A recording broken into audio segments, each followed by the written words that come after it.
প্রিয় শিক্ষার্থীরা, আসসালামু আলাইকুম। আশা করি সবাই ভালো আছো। আজকে আসলাম আরেকটি নতুন পর্বে। এই পর্বে আলোচনা করব অধ্যায় 3 35 পৃষ্ঠার যে অঙ্কগুলো আছে সেই অঙ্কগুলো নিয়ে আলোচনা করব। অর্থাৎ এখানে একটা নতুন জিনিস তোমরা শিখবা, মৌলিক গুণনীয়ক বা উৎপাদকের সাহায্যে প্রকাশ করা। তো আমি তোমাদেরকে সুন্দর করে বুঝিয়ে দেবো সহজ করে। তো তোমরা শেষ পর্যন্ত ক্লাসটি দেখবে, আর ভিডিও ভালো লাগলে অবশ্যই শেষে একটি লাইক করে দিবে।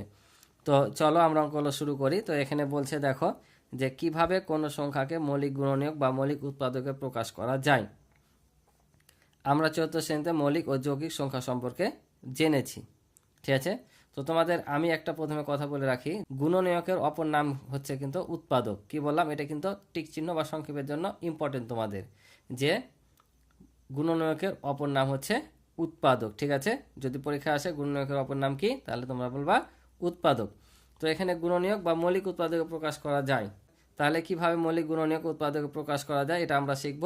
আর এখানে বলছে চতুর্থ শ্রেণীতে মৌলিক ও যৌগিক সংখ্যা সম্পর্কে জেনেছি। মৌলিক সংখ্যা ও যৌগিক সংখ্যা, তো তোমাদের মনে আছে কিনা আমি আবার বলে দিই মৌলিক সংখ্যা কোনগুলো আর যৌগিক সংখ্যা কোনগুলো। তো মৌলিক সংখ্যা হচ্ছে সেই সংখ্যাগুলো যে সংখ্যাগুলোর কে ভাঙানো যায় না, অর্থাৎ এক এবং ওই সংখ্যা ব্যতীত অন্য কোনো গুণনীয়ক থাকে না, সেগুলো হচ্ছে মৌলিক সংখ্যা। কি বললাম, যে সংখ্যার এক এবং ওই সংখ্যা ব্যতীত অন্য কোনো গুণনীয়ক নেই তাকে বলছে মৌলিক সংখ্যা। যেমন 2, 3, 5, 7 এগুলোকে দেখো ভাঙলে এক এবং ওই সংখ্যা ছাড়া পাবা না। যেমন 2 একে 2, 3 একে 3, 5 একে 5, আর কি আছে, কিছু নাই, এক এবং ওই সংখ্যা নিজেই। তাহলে সেগুলো হচ্ছে মৌলিক সংখ্যা। আর যৌগিক সংখ্যা কি, যেগুলোর দুইটির বেশি গুণনীয়ক থাকবে, অর্থাৎ এক এবং ওই সংখ্যা ব্যতীত আরও কি থাকবে, গুণনীয়ক থাকবে, অর্থাৎ 2-এর অধিক গুণনীয়ক থাকবে, সেগুলো হচ্ছে যৌগিক সংখ্যা। 3টিও যদি থাকে যৌগিক সংখ্যা। যেমন দেখো 4কে কত দিয়ে ভাঙা যায়, 1 দিয়ে যায়, 2 দিয়ে যায়, 4 দিয়ে যায়। কয়টা তাহলে গুণনীয়ক, 3টা গুণনীয়ক। যেমন দেখো 6কে 1, 2, 3, 6 4টা গুণনীয়ক। এই যেভাবে বলছে, অর্থাৎ 2-এর বেশি গুণনীয়ক থাকলে সেটা হচ্ছে যৌগিক সংখ্যা। এক এবং ওই সংখ্যা ব্যতীত অন্য কোনো গুণনীয়ক না থাকলে সেটা মৌলিক সংখ্যা, আর 2-এর বেশি গুণনীয়ক থাকলে সেটা হচ্ছে যৌগিক সংখ্যা। এখন বলছে এখানে সজীব তাদের বাগানের আমগুলো থেকে আলাদাভাবে নিম্নরূপ সংখ্যক আম পারল। তাহলে সে আম পেরেছে, দেখো একবার 4টা, 7টা, 12টা, এভাবে বিভিন্ন রকম আম পেরেছে। এখন বলছে আমের সংখ্যা ব্যবহার করে নিজের ছক পূরণ করি। এখন এই আমের সংখ্যাগুলো ব্যবহার করে আমাদের এখানে এই ছকটা পূরণ করতে হবে। তো কিভাবে পূরণ করতে হবে বলেছে ওরা, দেখো 2টি গুণনীয়ক রয়েছে এরূপ আমের সংখ্যা, অর্থাৎ এই সংখ্যাগুলোর মধ্যে আমি কি বললাম যে মৌলিক যৌগিক সংখ্যা। তো কারো কোনো কোনো সংখ্যায় 2টিও থাকতে পারে, 3টিও থাকতে পারে, 10টিও থাকতে পারে, মানে যে কোনো সংখ্যক গুণনীয়ক থাকতে পারে। তো এখন বলছে এখানে 2টি গুণনীয়ক রয়েছে এমন সংখ্যা। তাহলে এখানে 2টি গুণনীয়ক রয়েছে কার কার, তার মানে মৌলিক সংখ্যাগুলো। 2টি গুণনীয়ক মানে কি, মৌলিক সংখ্যা। মৌলিক সংখ্যা ছাড়া কারো গুণনীয়ক নাই, 2টা আছে কি, মৌলিক সংখ্যাগুলোরই শুধুমাত্র 2টি গুণনীয়ক, না হলে সবগুলোরই বেশি, আর যেগুলো বেশি সেগুলো হচ্ছে যৌগিক সংখ্যা। তাহলে 2টি গুণনীয়ক ছাড়া নাই কার কার, যেমন এখানে একটা 7, তাহলে আমরা এখানেই বসে দিলাম, আর খাতায় করলাম না, তোমরা খাতায় করে নিবা, ঠিক আছে। 7 একটা, তারপরে যে দেখো 12 আছে, 21 আছে, 36 অনেকগুলো আছে, 37-এর নাই, তাহলে আমরা এখানে 37 বসাবো, ঠিক আছে। তারপর দেখো 43-এরও কিন্তু নাই, এক এবং ওই সংখ্যা নিজে, অর্থাৎ 43 নিজে, তাহলে 2টি গুণনীয়ক, 43 ছাড়া নাই। তারপর দেখো 49-এরও আছে, 7 7 49 হয়। 57-এরও কিন্তু আছে, কারণ 57কে আমরা 3 দিয়ে ভাঙতে পারবো, 3 দিয়ে কিন্তু এটা বিভাজ্য, একে 3 দিয়ে ভাগ করলে 19 হবে, বুঝেছো। তাহলে দেখো 3 আছে, 19 আছে, 57 আছে, বেশি, তাহলে এটাও বাদ। এই 59কে কিন্তু যায় না, 59কে কিন্তু এক এবং এই সংখ্যা ছাড়া কোনো সংখ্যা দ্বারা ভাঙা যাবে না, তাই হচ্ছে 59 হবে, বুঝতে পারছো। আর 63-ও আছে। তাহলে এই ছিল তোমার 2টি গুণনীয়ক আলা আমের সংখ্যা, ঠিক আছে। তাহলে এটা আমাদের হলো। এখন হচ্ছে 2-এর অধিক গুণনীয়ক রয়েছে এরূপ আমের সংখ্যা। তাহলে আমরা আমাদের এর সংখ্যাগুলো বাদ দিয়ে এখন যেগুলো থাকবে সেগুলো হচ্ছে কি 2-এর অধিক, অর্থাৎ 4-এরও 2-এর অধিক আছে, 12-এরও তো অনেকগুলো আছে, 21-এরও আছে, 3 7 21, তারপর এখানে আছে 4 নাম 36, তার মানে 4 9 আরও আছে, তাহলে এটা একটা। তারপর 49, 7 7 49, তারপর কত হয় 57 বললাম, 3 দিয়ে যায়, 19 দিয়ে যায়, আর 63 কত দিয়ে যায়, 3 দিয়ে যায়, তারপর 21 দিয়ে যায়, অনেকগুলো দিয়ে যায়, তাই এগুলো 2-এর বেশি কি আছে, গুণনীয়ক রয়েছে। তাহলে বুঝতে পারলা, এই ছকটা দেওয়ার মানে হচ্ছে তোমাকে মৌলিক সংখ্যা এবং যৌগিক সংখ্যা আলাদা করাই ছিল তাদের উদ্দেশ্য, যে তোমরা পাচ্ছ কি না।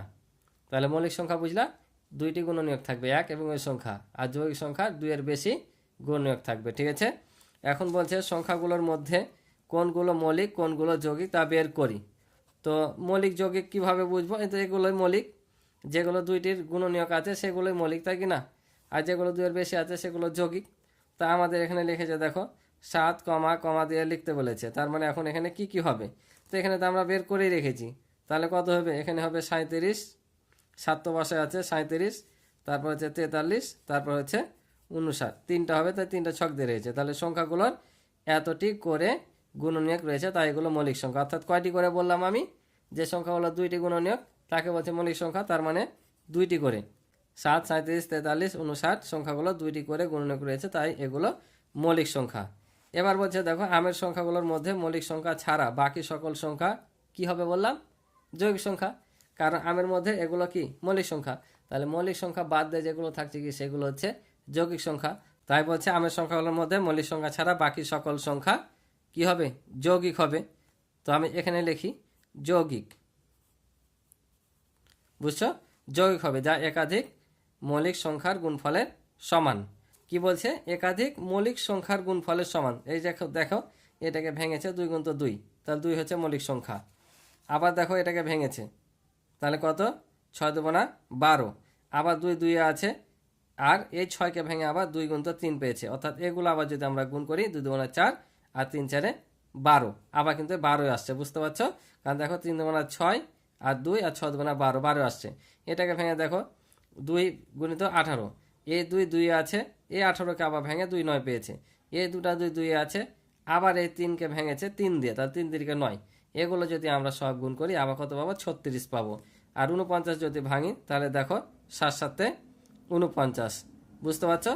এখানে এখানে 4টি করে দেখিয়েছে, আরও ছিল 57 63, ওরা করেনি, তা সেটা তোমাদের বোঝার জন্য দিয়েছে যে এখানে আমের সংখ্যাগুলোর মধ্যে মৌলিক সংখ্যা ছাড়া বাকি সকল সংখ্যা যৌগিক হবে যা একাধিক মৌলিক সংখ্যার গুণফলের সমান। অর্থাৎ দেখো সবগুলো কিন্তু মৌলিক সংখ্যা, এই মৌলিক সংখ্যাগুলো গুণ করে কিন্তু পর্যায়ক্রমে 36 এসেছে, বুঝতে পারছো? আশা করি বুঝেছো। এখন বলছে এ পদ্ধতিকে বলা হয় মৌলিক গুণনীয়ক বা মৌলিক উৎপাদকের বিশ্লেষণ। এগুলোকে বলা হচ্ছে মৌলিক উৎপাদকের বিশ্লেষণ।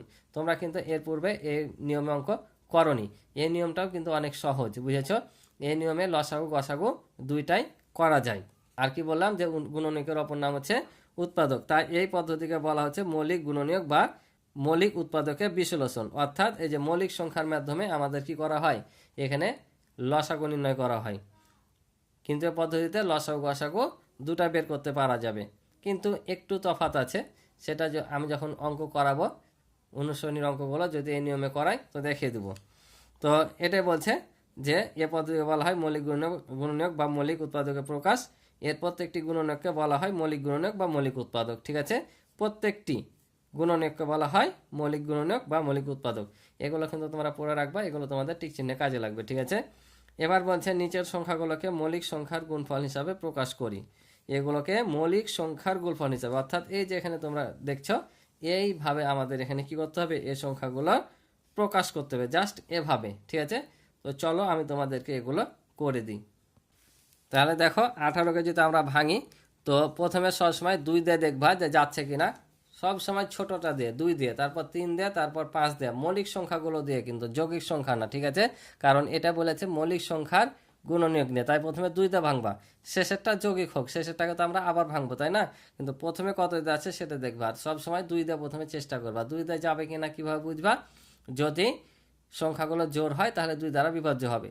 জোর বুঝবা কিভাবে? যদি 0 2 4 8 6 থাকে, 0 2 6 8 কোনো সংখ্যা শেষে থাকে তাহলে সেটা হচ্ছে জোড় সংখ্যা। যেমন এটার শেষে একক স্থানীয় অঙ্ক আছে 8, তার মানে এটা জোড় সংখ্যা। 2 দিয়ে যাবে, তাহলে কত? 9 2 না 18।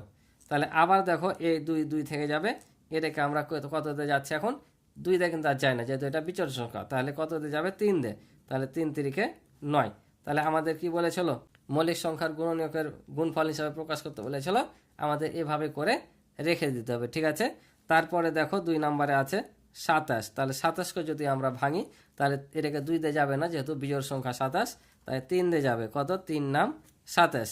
তাহলে এই 3 3 থেকে যাবে, এই 9কে আবার ভাঙবো, 9কে আবার কত দিয়ে? 3 গুণিত 3, এই যেটা আমাদের শেষ। এবার করবো আমরা 3 নাম্বার। তাহলে 3 নাম্বারটা কি আছে দেখো 32। তো 32কে কত দিয়ে যায়, যেহেতু 32 জোড় সংখ্যা 2 দিয়ে, 16 দুগুণা 32, ঠিক আছে। আবার দেখো 2 2 থেকে যাবে, এই 16কে ভাগ যাচ্ছে কত দিয়ে, আবারও 2 দিয়ে, 8 দুগুণা 16, এখানে 2 দুটা আছে থেকে যাবে, এই 8কে আবার দেখো 2 দিয়ে ভাঙা যাচ্ছে, তাহলে 4 দুগুণা 8। আবার দেখো 3টা 2 পেলাম, এখানে 3টা 2 থেকে যাবে, অর্থাৎ এইদিকে যা পাবো আর এটা যতক্ষণ পর্যন্ত যৌগিক থাকবে ততক্ষণ পর্যন্ত আমাদের ভাঙতে হবে। তাহলে আবারও 2 দুগুণা 4। এই যে দেখো সবগুলো মৌলিক হয়েছে, তার মানে আমাদের এখানে শেষ, আর যাবে না, এটা হয়ে যাবে আমাদের উত্তর, ঠিক আছে। এবার দেখো 4 নাম্বারটা। তো 4 নাম্বারটা কত দিয়ে যাবে দেখো, 4 নাম্বারটা যদি আমি ভাঙি তাহলে আবারও 2 দিয়ে যাবে, তাহলে কত হবে, 28 দুগুণা হয় 56, ঠিক আছে। কারণ দেখো 8 দুগুণা 16, হাতে 1 2 দুগুণা 4 5, 28। এই 28কে আবার ভাঙানো যাবে কত দিয়ে, আবার 2 দিয়ে, তাহলে 14 দুগুণা কত হয় 28, ঠিক আছে। আবার এই দুটা থেকে যাবে, এটা হচ্ছে 7 দুগুণা 14। দেখো আর কিন্তু যায় না, এটাও কিন্তু মৌলিক হয়ে গেছে, যখন এটা মৌলিক হয়ে যাবে আর যাবে না, এটাই কিন্তু শেষ, বুঝতে পারছো। তো আশা করি তোমরা বুঝেছো যে এটা কিভাবে করতে হবে। তো এটাই ছিল এই পর্বের অঙ্ক। এখান থেকেও লসাগু করা যায়, তো আমি যখন লসাগু করতে যাব তখন তোমাদের শিখিয়ে দেবো যে কিভাবে লসাগু করতে হয়, ঠিক আছে। তো আজকে এই পর্যন্ত ছিল অঙ্ক। আমার ক্লাসটি ভালো লাগলে অবশ্যই চ্যানেলটি সাবস্ক্রাইব করে পাশে থাকবে, আর ভিডিও ভালো লাগলে অবশ্যই একটি লাইক করে দিবে। আর আমার পূর্বের ভিডিওগুলো দেখতে আমার চ্যানেলে প্লে লিস্ট করা আছে, সেখানে তোমরা দেখে নিতে পারো, অথবা এই ভিডিও ডিসক্রিপশনেও লিঙ্ক দেওয়া থাকবে, সেখান থেকে তোমরা দেখে নিতে পারো। তো আজকে এই পর্যন্ত, ভালো থাকো, সুস্থ থাকো, আল্লাহ হাফেজ।